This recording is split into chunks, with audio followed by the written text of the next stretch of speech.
మహబూబాబాద్ జిల్లా దంతాలపల్లిలో దారుణం జరిగింది. అంగన్వాడీ టీచర్ల పైన ఓ వ్యక్తి ప్రవర్తించిన తీరు, ఆ తర్వాత కంప్లైంట్ ఇస్తే ఒక ఎస్ఐ నిర్వాహకం కూడా ఇప్పుడు చర్చ జరుగుతోంది. దానికి సంబంధించినటువంటి బ్రేకింగ్ న్యూస్ ఇప్పుడు మనం చూస్తున్నాం ఆర్టీవీ స్క్రీన్ పైన. సో మహబూబాబాద్ జిల్లా దంతాలపల్లిలో దారుణం జరిగింది. అంగన్వాడీ టీచర్ల బాత్రూమ్ వీడియోలు తీశారు నరేష్ అనే ఒక యువకుడు. నరేష్ పై దంతాలపల్లి ఎస్ఐ రవికుమార్ ఫిర్యాదు చేశారు టీచర్లు. అయితే ఫిర్యాదు తీసుకోకపోగా టీచర్లని బూతులు తిట్టాడంట ఆ సదరు ఎస్ఐ రవికుమార్. నిందితుడు నరేష్ని పోలీస్ స్టేషన్కి పిలిపించి నరేష్ ముందే తమ భర్తలని అసభ్యంగా తిడుతూ తొక్కి చంపుతానని చెప్పి బెదిరించాడంట అంగన్వాడీ టీచర్లని ఆ ఎస్ఐ రవికుమార్. సో మమ్మల్ని అవమానించాడు అని చెప్పి ఎస్ఐ రవికుమార్ని సస్పెండ్ చేసి తమను వేధించిన నరేష్పై చర్యలు తీసుకోవాలని ఇప్పుడు అంగన్వాడీ టీచర్లు డిమాండ్ చేస్తూనే ఇక్కడ కనిపించినటువంటి ఆ ఎస్ఐ రవికుమార్ మరి ఆ నిందితుడికే ఏకంగా మహిళల యొక్క ప్రైవేట్ వీడియోలను చిత్రీకరించినటువంటి దొంగకే సద్దులు మోస్తున్నారంటే ఇక్కడ ఆ ఎస్ఐ ఎంత పెద్ద నిర్వాహకమో ఎస్ఐ యొక్క పనితీరేందో అర్థమవుతోంది. నిందితుడికే డైరెక్ట్గా తప్పు చేసిన వాడికే ఇంకొంత అడ్వాంటేజ్ ఇచ్చి ఇంకొంత ఆయన ముందే ఏకంగా ఆ టీచర్ల భర్తలను అక్కడికి పిలిపించి దూషించాడంట. సో ఒకసారి ఆ అంగన్వాడీ టీచర్లు మాట్లాడుతున్నారు, వారు మాట్లాడేంటో చూద్దాం. మహబూబాబాద్ జిల్లా దంతలపల్లి మండలం వేములపల్లి గ్రామం. నేను దొనకొండలో అంగన్వాడీ హెల్పర్గా డ్యూటీ చేస్తున్నాను. గత 3 సంవత్సరాలుగా బోయి నరేష్ అనే అబ్బాయి దొనకొండ గ్రామానికి చెందిన వ్యక్తి మమ్మల్ని మానసికంగా బాగా టార్చర్ చేస్తున్నాడు. మా మనోభావాలు దెబ్బతినే విధంగా అంగన్వాడీ సెంటర్లో నేను మా టీచరు ఒంటరిగా ఉన్న సమయంలో వచ్చి మా పర్సనల్ వీడియోస్ తీయడము, వాష్రూమ్స్ పోయినప్పుడు వీడియోస్ తీయడము, డ్రెస్ చేంజ్ చేసుకుంటుంటే వీడియోస్ తీయడం జరిగింది. ఇట్లా జరుగుతుందని చెప్పేసి మేము ఎస్ఐ గారికి 1వ తారీఖు రోజు శనివారం రోజు మేము పిటిషన్ రాసివ్వడం జరిగింది. నిన్న మొన్న 2-3 డేస్ నుంచి మమ్మల్ని పోలీస్ స్టేషన్ చుట్టూ తిప్పి మీకు సరైన న్యాయం చేస్తా అని చెప్పి PS లో మొన్న శనివారం రోజు 1వ తారీఖు పిటిషన్ ఇచ్చినాము. ఎస్ఐ సార్ గారు మాట్లాడి మీకు న్యాయం చేస్తా అని చెప్పి 3-4 రోజులు స్టేషన్ చుట్టూ తిప్పించిన తర్వాత ఈ రోజు మమ్మల్ని స్టేషన్ కు పిలిపించి వాళ్ళ ముందు మమ్మల్ని బెదిరించుకుంటూ మా వ్యక్తిగత విషయాల గురించి, నా భర్త విషయంలో నా విషయం గురించి మాట్లాడుతూ మా కేసు మీరు ఏం చేసుకుంటారో చేసుకోకండి, దిక్కున్న కాడ చెప్పుకోండి అని చెప్పి మమ్మల్ని బెదిరింపులకు గురి చేస్తున్నారు. ఈ విషయం గురించి ఎస్ఐ సార్ గారి విషయంలో విచారణ చేపట్టాలి. మరియు మేము పిటిషన్ ఇచ్చినటువంటి వ్యక్తి బోయి నరేష్ మీద చట్టపరమైన చర్య తీసుకోవాలని కోరుకుంటున్నాము. లక్ష్మి, మహబూబాబాద్ జిల్లా దంతలపల్లి మండలం వేములపల్లి గ్రామం. నేను దొనకొండలో అంగన్వాడీ హెల్పర్గా డ్యూటీ చేస్తున్నాను.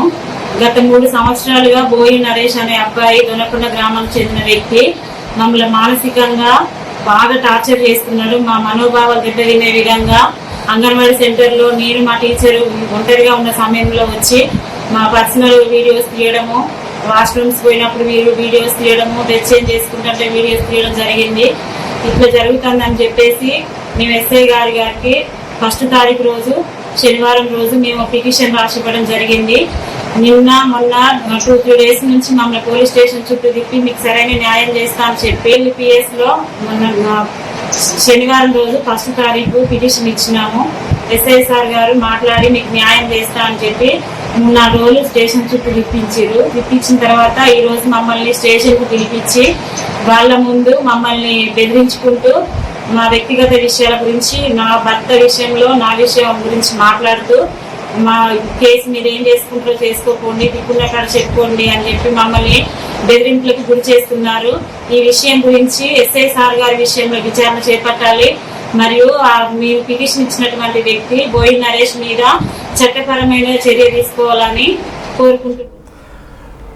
మహబూబాబాద్ జిల్లాలోని దంతాలపల్లి మండలంలో ఓ గ్రామంలో వేములపల్లి ఆమె చెప్తున్న ప్రకారంగా ఆ గ్రామంలో అంగన్వాడీ టీచర్గా పనిచేస్తున్నారు. అదే గ్రామానికి సంబంధించిన నరేష్ అనే ఒక అబ్బాయి మహిళలు పర్సనల్గా ఉన్నప్పుడు అంటే ఆ స్కూల్లో పిల్లలతో మాట్లాడుతున్నప్పుడు కానీ, వాళ్ళు వాష్రూమ్స్కి వెళ్తున్నప్పుడు కానీ, ఎప్పుడైనా వాళ్ళు డ్రెస్ చేంజ్ చేసుకున్నప్పుడు కానీ ఆ లోపలే విత్ ఇన్ ద ప్రిమిసెస్లోనే వస్తూ మానసికంగా వేధించడం, వీడియోలు తీయడం జరిగిందంట.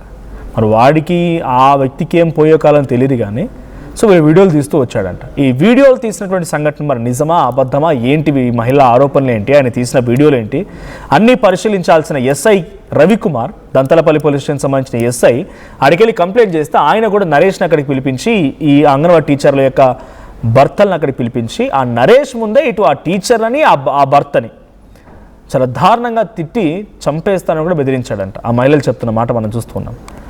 సో ఇప్పుడు ఆ నరేష్ అనే వ్యక్తిపై చర్యలు తీసుకోవడంతో పాటుగా ఈ ఎస్ఐ రవికుమార్ పైన సస్పెన్షన్ వేటు కూడా వేయాలి, మమ్మల్ని ఇబ్బంది పెట్టి మమ్మల్ని దూషించినందుకు గాను ఆయనపై కూడా చర్యలు తీసుకోవాలనేది అటు అంగన్వాడీ టీచర్ల యొక్క ఆరోపణ. తొక్కి చంపుతామని బెదిరించాడంట. మరి దీనికి సంబంధించి మరిన్ని అప్డేట్స్ ప్రతినిధి వెంకటరత్నం అందిస్తారు. వెంకటరత్నం, సో ఏంటి ఈ టీచర్ల యొక్క పర్సనల్ వీడియోలు తీయడం ఏంటి? ఆ వ్యక్తి ఎవరు? ఎందుకు ఈ రకంగా చేయాల్సి వచ్చింది? విత్ ఇన్ ద ప్రిమిసెస్లో ఈ టీచర్లను ఆ వీడియో రికార్డ్ చేయడం ఏంటి నరేష్ అనే యువకుడు?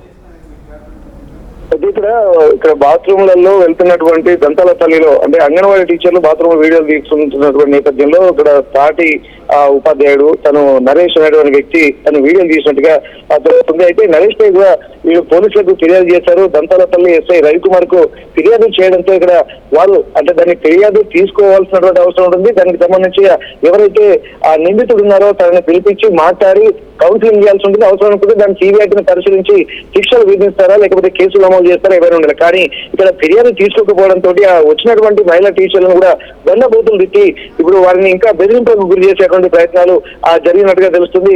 నిందితుడు నరేష్ మాత్రం పోలీస్ స్టేషన్ కు పిలిపించి నరేష్ ముందే తన భర్తలను కూడా అసభ్యంగా తిట్టారని చెప్పి బాధితులు ఆరోపిస్తున్నారు. ఇక్కడ వారు ఆ బెదిరింపులు చూస్తుంటే అంటే కూడా మీరు ఏం చేసుకుంటారో చేసుకోండి, అవసరనుకుంటే మిమ్మల్ని తొక్కి చంపుతారని చెప్పి బెదిరించడము, ఇటువంటి పోలీస్ స్టేషన్ లో లేనే ఒక అసభ్యకరమైనటువంటి పదజాలంతో దూషించడము, మరి ఎవరి ధైర్యంతో వీళ్ళు ఇట్లా చేస్తున్నారు అన్నది కూడా ఇక్కడ మహిళా టీచర్లు వారి భర్తలు కూడా ఆలోచన చేస్తున్నటువంటి పరిస్థితి. దీనిపై కూడా ఉన్నతాధికారులు కూడా ఫిర్యాదు చేస్తామని చెప్పి వాళ్ళు భావిస్తున్న నేపథ్యంలో ఇక్కడ మమ్మల్ని పిలిపించి కూడా అవమానించడానికి ఎస్ఐ రవికుమార్ ను అంటే అవమానించడానికి తనను పిలిపించాలని చెప్పి వాళ్ళ భర్తలు కూడా ఆరోపిస్తున్నారు. దీనికి సంబంధించి ఆ ఉన్నతాధికారులు దృష్టి సారించి రవికుమార్ ఎస్ఐ పై కూడా తగిన చర్యలు తీసుకుని సస్పెండ్ చేయాలని ఒక డిమాండ్ చేస్తున్నటువంటి పరిస్థితి. ఎవరైతే వేధింపులకు గురి చేసినటువంటి నరేష్ ఎవరైతున్నారో అతనిపై కూడా ఖచ్చితంగా చర్యలు తీసుకోవాల్సినటువంటి అవసరం ఉందని చెప్పి ఇక్కడ వాళ్ళు బాధితులు వారి బంధువులు చెప్తున్నారు. దీనికి సంబంధించి ఉపాధ్యాయ సంఘాలు కూడా కొంత తీవ్రంగా స్పందించేటువంటి అవకాశం ఉంటుంది. వారు కూడా తమ అంగన్వాడీ టీచర్లు అలాగే మిగిలినటువంటి సిబ్బంది వెళ్తున్నటువంటి బాత్రూమ్ దగ్గర వీడియో తీయాలని కూడా చాలా తీవ్రంగా పరిగణిస్తున్నారు. ఇటువంటి సంఘటనలు ఒకదానికి ఒకటి కంటిన్యూగా జరుగుతున్నటువంటి నేపథ్యంలో ఈ చిన్న సంఘటనలు కూడా సీరియస్గా తీసుకోవాల్సినటువంటి అవసరం ఉంటుంది. ఇట్లా ఉదాసీన వైఖరి అవలంబించడం వల్లే అవి పెరిగి మరింత ఘోరమైనటువంటి నేరాలుగా కూడా పరిణమించేటువంటి అవకాశాలు ఉంటుంది. కానీ ముందస్తుగా చర్యలు ప్రివెంటివ్ మెజర్స్ తీసుకోకపోవడం వల్ల కూడా ఇట్లా వాళ్ళను అంటే తెలిసినటువంటి వాళ్ళు ఎవరున్నా సరే అధికారాన్ని దుర్వినియోగం చేసుకోవడము, అలాగే బాధితులు ఎవరైతున్నారో ఆ బాధితులను కూడా బెదిరింపులకు గురి చేయడం ఇవన్నీ పరిపాటిగా మారడంతో ఇక్కడ బాధితులు కూడా తమ గోడు ఉన్నతాధికారులకు వెళ్ళబోసుకునేటువంటి పరిస్థితి కనిపిస్తుంది. ముఖ్యంగా తాము చెప్పుకోవాల్సినటువంటి స్థానికంగా ఉన్నటువంటి ఎస్ఐ రవికుమార్ ను మాత్రం ఇక్కడ మమ్మల్ని పిలిపించి అసభ్య పదజాలంతో దూషించి తమ భర్తలను కూడా తిట్టినందుకు ఆ ఉన్నతాధికారులు ఖచ్చితంగా చర్యలు తీసుకోవాలి, ఆ ఎస్ఐని సస్పెండ్ చేయాలని ఒక డిమాండ్ మాత్రం ఎస్ఐ ప్రవర్తన ఎందుకు అలా ఉంది? నిజంగానే ఆ మహిళలు ఆరోపిస్తున్నట్టుగా నరేష్ పై ఆ ఫోటోలు తీశారు, వీడియో తీసాడని చెప్తున్నప్పుడు ఆ ఫోన్ చెక్ చేయాల్సింది, నిజంగా ఆ మహిళలు చెప్తున్నట్టుగా ఎంక్వైరీ చేయాల్సింది, అంటే ఇంకేదైనా ఆయన చర్యలు తీసుకోవాల్సి. కానీ ఎస్ఐ ప్రవర్తన ఎందుకు అలా ఉంది? నరేష్కి ఎందుకు మద్దతుగా ఇచ్చినట్టుగా ఆయన మాట్లాడుకొచ్చాడు? అయితే ఇక్కడ గమనించాల్సింది ఏంటంటే కొంత ఇన్ఫ్లుయెన్స్ చేసేటువంటి అవకాశాలు ఉన్నప్పుడు ఏంటంటే ఇక్కడ పోలీసు వాళ్ళు కూడా కొంత ఇన్ఫ్లుయెన్స్ కు గురి కాబడుతున్నారు.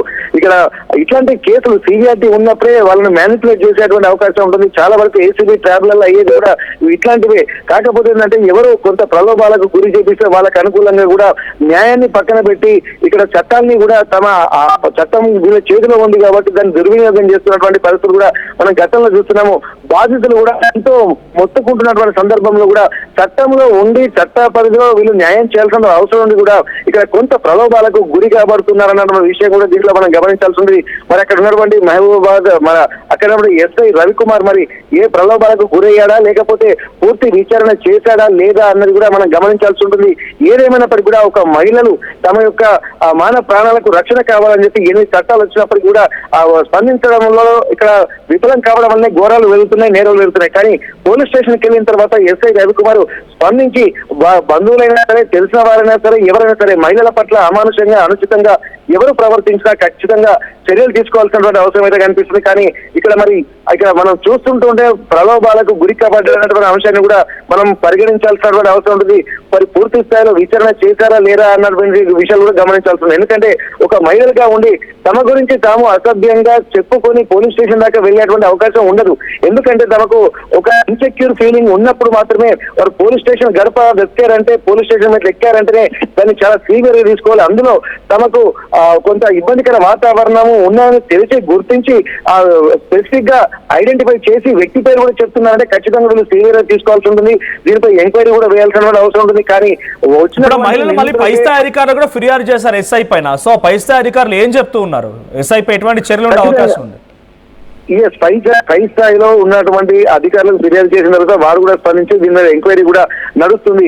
ఒకవేళ వీరి దగ్గర కావాల్సినటువంటి ఎవిడెన్స్, ఆయన ఫోన్ లో కానీ ఆ ఫోటోలు కానీ ఏమైనా వీడియోస్ కానీ తీసినటువంటి నిర్ధారణ జరిగినట్టుగా తెలిస్తే మాత్రం అతనితో పాటు ఎస్ఐపై కూడా కఠిన చర్యలు తీసుకునేటువంటి అవకాశం ఉంటుంది. ఎందుకంటే ఇప్పటి వరకు జరుగుతున్నటువంటి నేరాలలో ఉదాసీన వైఖరి అధికారులు అవలంబించడం వల్లనే అవి చిరిగి గాలివారగా మారుతున్నాయి. మరింత నేరాలకు పురికొల్తున్నటువంటి పని కనిపిస్తుంది. ఎప్పుడైతే ఫ్రెండ్లీ పోలీసు వచ్చిన తర్వాత ఫ్రెండ్లీ పోలీసులు కూడా కొంతమంది రెగ్యులర్ గా కమ్యూనికేషన్స్ ఉన్నటువంటి వాళ్ళు దాన్ని ఆసరాగా వాడుకుంటున్నటువంటి పరిస్థితి. అట్లాంటి నేపథ్యంలోనే ఇక్కడ ఈ వాతావరణాన్ని కూడా కొంత మనం బ్రేక్ చేయాలి. ఖచ్చితంగా రూల్ ఫర్ ఆల్ అన్నటువంటి ఒక కాన్సెప్ట్ మాత్రం ఖచ్చితంగా అధికారులు ఉపయోగించాలి. ఎందుకంటే ఎవరైనా సరే మహిళలు వారి దగ్గరికి వచ్చినప్పుడు మరి వారి కుటుంబ సభ్యులు కూడా అట్లాంటి బాధితులు కూడా ఉండేటువంటి అవకాశం ఉంటుంది. అంటే తనకు ఒక న్యాయం, పరదాలకు ఒక న్యాయం అన్నటువంటి ప్రశ్నలు కూడా సంధిస్తున్నారు. ఈ మధ్యలో జరుగుతున్నటువంటి ఉమ్మడి వరంగల్ జిల్లాలో మహిళలపై కూడా అఘాయిత్యాలు పెరుగుతున్నటువంటి సందర్భాలు కూడా చాలా చూస్తున్నాం. కాబట్టి మళ్ళీ ఇట్లాంటి సంఘటనలు ఇంకా తీవ్రంగా కాకుండా అంటే ఖచ్చితంగా ఉన్నతాధికారులు చర్యలు తీసుకోవాల్సినటువంటి అవసరం అయితే స్పష్టంగా కనిపిస్తుంది. Manoj, thank you Venkataratnam. So Mahabubabad జిల్లాలోని దంతాలపల్లి మండలంలోని ఓ గ్రామంలో అంగన్వాడీ టీచర్ ఎదుర్కొంటున్న సమస్య పైన ఓ నరేష్ అనే యువకుడిపై ఎస్ఐకి ఫిర్యాదు చేస్తే ఎస్ఐ ఏకంగా ఆ మహిళల్ని దూషించాడు, ఆ మహిళల్ని తమ భర్తల్ని తిట్టాడు. నరేష్ ముందే ఇదంతా జరిగింది. సో అటు నరేష్ పై చర్యలు తీసుకోకపోగా మమ్మల్ని దూషిస్తున్నాడంటూ మహిళలు మళ్ళీ పై స్థాయి అధికారులు ఫిర్యాదు చేశారు. మరి ఎస్ఐ రవికుమార్ పైన ఇక్కడ ఈ ఘోరానికి అంటే వాళ్ళ ప్రైవేట్ ఫోటోలు తీయడం, వీడియోలు తీయడం, వాళ్ళని అసభ్యంగా మానసికంగా వేధించడం పైన ఆ నరేష్ పై ఎటువంటి చర్యలు తీసుకుంటారో చూడాలి. సో ఇలాంటి వాళ్ళు ఎలా శిక్షించాలి? మీ అభిప్రాయం ఏంటో కామెంట్ చేయండి.